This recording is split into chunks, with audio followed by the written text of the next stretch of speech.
Magandang araw sa inyong lahat at welcome sa aking channel.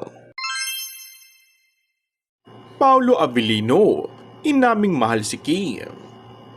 Sabay-sabay nga na nagkita-kita ang mga cast ng pelikula ni Kim at Paolo na My Love Will Make You Disappear na pinangunahan ni Kim Chiu at Paolo Avellino ngayong araw.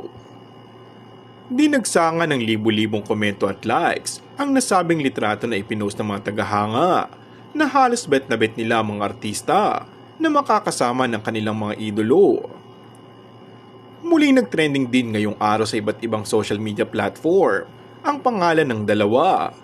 Napakalakas nga ng tambalan at parang hindi na mapapantayan ng kahit anong love team.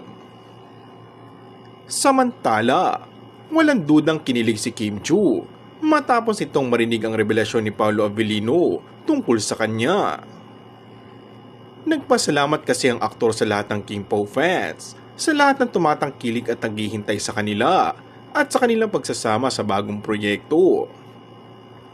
Say pa nito, mahal na mahal niya ang mga fans, lalo na ng mga Kim Po fans, na todo effort sa kanila.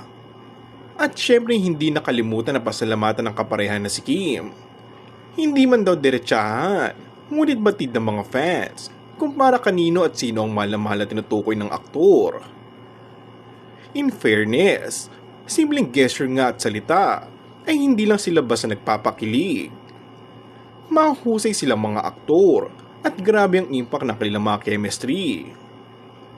Binansagan nga ang Love Team of the Year, ang Love Will Make You Disappear, lead stars na sina Kim at Paolo. Kung bago ka lang sa akin channel ay mag-subscribe at pindutin na rin ang notification bell. Maraming salamat!